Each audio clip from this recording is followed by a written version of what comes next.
Hi everyone, Amy from Making Space here with another activity inspired by our Young Designers course. Today we're going to be doing a print exercise and we're going to be using some prints that are pre-made, and you're also going to be encouraged to make your own. So I'll run through everything that you need and then I'll get started. So you're going to want to get a selection of different papers. These could be wrapping papers, just sort of decorative prints, whatever you can get your hands on really. You're also going to want a cutting mat here, like this one here, and a knife, a craft knife. So this activity you will probably need some adult supervision with if you're a young person trying to do this, because there is quite a lot of cutting that we're going to have to do. You're going to want some plain A4 paper. Then you're going to want a pencil and a rubber, quite a thick black pen, and then some colouring pens as well. So let's move this aside and we can get started. So the activity is all about exploring how print can transform a look. So you can see here I've got a very simple illustration of almost like a kimono inspired wraparound dress. What I've done is, once I drew the illustration, I then cut out the main bits of the clothes. So if I slide this onto my cutting mat, you can see. So already the design looks really different because it's got green underneath now. So it looks like she's wearing a green dress as opposed to, let's put it back on, just a plain white one. So it's a really fun way to explore print, with your fashion illustrations. So the activity is super simple because all you need to do is layer your designs over different colour print. And then what you can do is you can photograph it or scan it in, but photograph is probably easier. The nice thing is as well, you can move it around so you can get different types of print and looks, figure out where the print works best with your illustration. So what I'm going to do is I'm going to talk you through how to do this. So to start off with, you're going to want to do a fashion illustration. Now you can either do a big one per page, like this one here, or if you're feeling a little bit more confident, you might have a go at designing a whole collection, like this one here. Now the important thing you need to think about when you're designing the clothes for this activity, let's bring this one back, is you want to make sure the clothes are really simple because you've got to cut them out. If it's really fiddly, it gets really intricate and a bit too tricky. And obviously, if you do one illustration per page, that's easier to cut out than if you do a small one like this. But this is a really nice idea to show a whole collection. And what's quite cool is you can cut out some things and leave other parts as well. So what I've done on this one here is, you can see I've cut out all of them bar one, and I'm going to show you how to cut out your designs as well so you know how to do it. So you're going to want a cutting mat. This just protects your table or the work surface that you're on. And you're going to want a craft knife. This is the part of the activity when you're really going to need an adult present, or if you're competent and you're quite comfortable using a craft knife. You want to make sure that the blade is sharp. Most craft knives you can snap off the blades as you go. You can use the end bit here, there's like a little groove in the end which you can use to snap them off. The sharper the blades, the easier it cuts. Paper can tear quite easily, so just be mindful of that. And then obviously you need to bear in mind being safe. So when you're cutting, you always want to keep the hand that you're not holding the knife with out of the way. So if you do slip, your hand's not in the way. So I like to keep my left hand up here out of the way. Then I push the craft knife in and I pull it in a slow, steady line. And you can see I'm cutting in a straight line towards myself.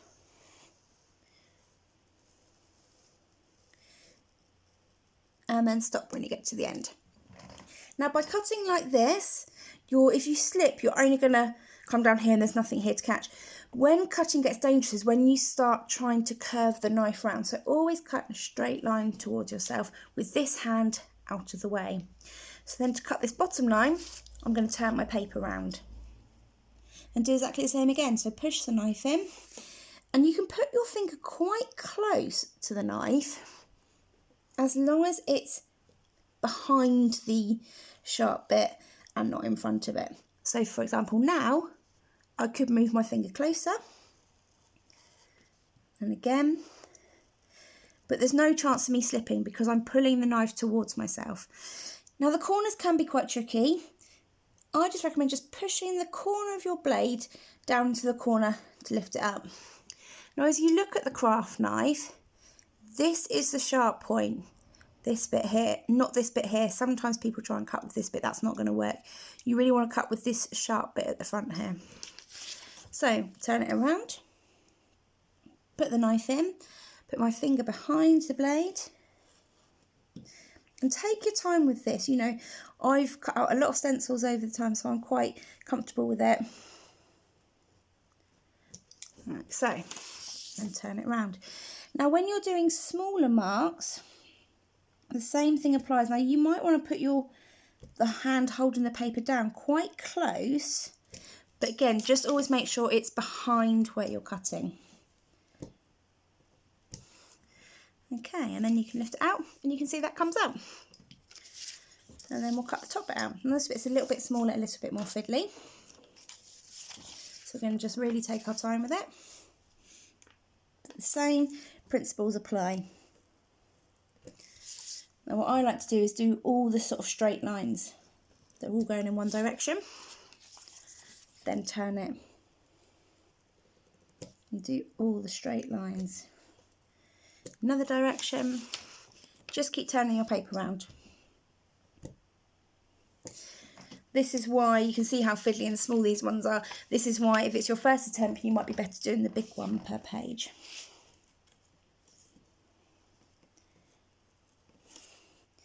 So keeping that hand up and out of the way. And if you need to curve, if you've got to curve a bit, just rotate the paper around as you're cutting. And especially when you're doing really small, delicate bits, you do want to keep this hand quite close to the back of the blade because you don't want the paper to lift up on you, because that's when things can tear. I'll figure out which bits I still need to do. There's that little line there.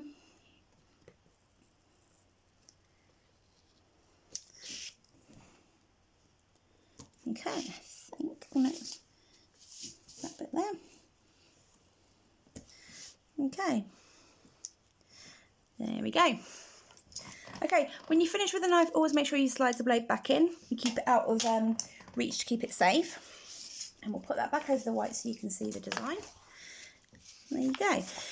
Now, you'll probably find when you come to cutting that you can't always get really close up to the edge of the black line. That's fine. That's why we use a thick black pen when we're drawing.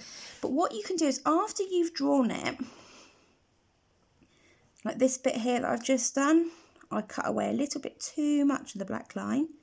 So what I'm going to do is just go back over it and keep sort of just taking it away. So actually here, when it's on the green on the cutting mat, you can see a bit clearer. And so any little bits, this is a good example here, on the base of her skirt, you can see I've missed a little bit there. Just fill that in. And you can see then suddenly it just looks like the outline and not like we've kind of missed a little bit. Okay. The more you do this, the more you'll spot on your design. These really little thin lines here, these are the bits where you'll notice it most. So they're quite good bits to kind of colour in. It doesn't really matter, it just means you'll get a white and a black line around the outline. As opposed to a really strong bold line. But that will do for now. So now the fun can really begin. Now you can, like I said, use your found wrapping papers, decoration papers, anything like that. But you can also create your own. So if you're going to do that, grab a plain bit of paper. I'm going to be using these illustration markers, and because they're quite porous and there's quite a lot of ink in them, they tend to seep through. So I'm just going to put a plain bit of paper underneath just so I don't get too much ink on my cutting mat. And I'm just going to have a go at just coming up with a really simple print design of my own. Now I'm going to be inspired by Flora and Fauna, because although it's raining today, it has been nice and summery recently. Now, coming up with your own prints is a really fun thing to do. And you can think about what sort of print you're going to make. Is it going to be a big print that's quite sort of geometric? Is it going to be a really small print? What's it going to be inspired by? What colours are you going to use? And you'll see when you start putting them underneath your designs, your collections, you can really see how different they can look with different prints in them as well. So, base there. And we're going to go over this one. Add some more in. So already, from looking at the colours that I've chosen, to me, this sort of says it's going to be like a spring, summer kind of print. It's quite bright, it's quite colourful. So you might want to challenge yourself to try and create a spring print, a summer print, autumn print, a winter print as well, and see how different your collection looks when you put it on the different backgrounds as well. Put some yellow in there, so suddenly it's getting even more summery and bright. And obviously I'm doing my print really quickly just for demonstration purposes, but you can really take your time.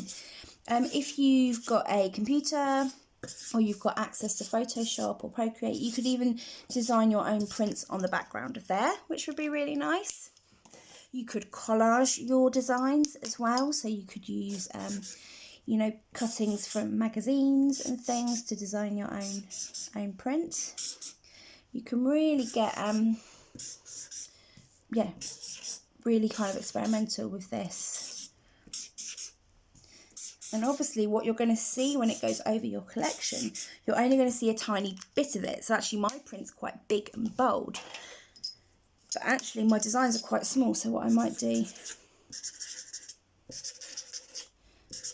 is just go on and put some smaller little flowers on there as well.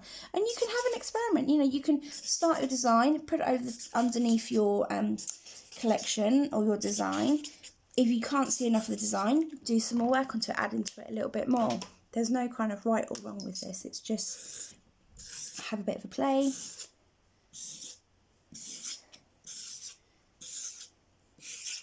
But it really adds another dimension to your fashion illustrations without you having to colour them all in. So let's move those out of the way. And let's get that nice and square in the middle. And let's have a little look. So to start off with, let's put our kimono-esque. There you go. So you can see that looks really cool. And like I said before, you can move it around. So if you want more of the little pink ones, we can move it to there. And then let's lay it on some different papers as well to see how we've done that one already. So let's move that one out of the way. So you can see here, it suddenly looks quite calm, doesn't it, with these sort of greens and creams in the background. And it's going to be a very different look when we put it over this kind of vintage stripe look, which looks really cool as well. Some really cool avocado print wrapping paper that I've got, and again, you know, move it along. This is quite nice where you've got these little pink bits here and here, and a little bit on the sleeve as well. Another really bright, bold stripe there.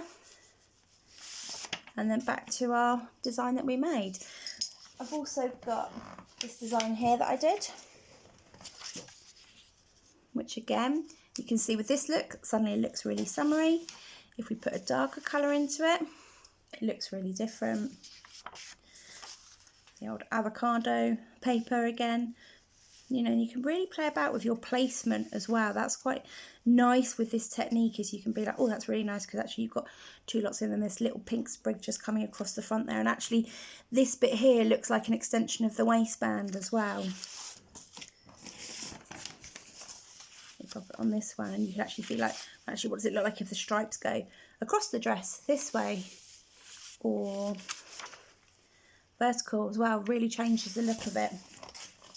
And then of course we can do the same thing with our whole collection.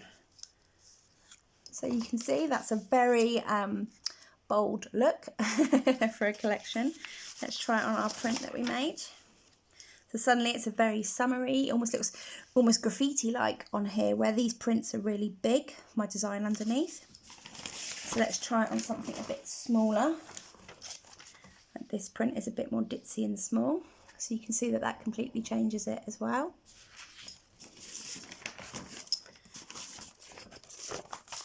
Oh, move these ones out of the way. Again, suddenly a very different look laying over here. So you can see that's the activity. It's just having a play, exploring different print and how it really changes the look of your collection. You could be quite clever if you cut up bits of paper. You know, you can suddenly get half and half collections as well, or if you just cut out bits behind, you could stick them behind. It's completely up to you. There's no right or wrong way of doing it. It's just about, yeah, exploring print and how it changes the looks of your designs. Now, some things to mention which might help you. Let me bring in my whole collection one back in again. When you're designing a whole collection, you're going to want some characteristics in here which tie the whole thing together, which make it look like a collection rather than just an assembled group of clothes. So on here, you'll notice that most of my garments have all got a kind of fold at the bottom. I've also only used 3 different necklines. So I've used a turtleneck, here, here, and here, and here, a scoop neck, and a little round neck.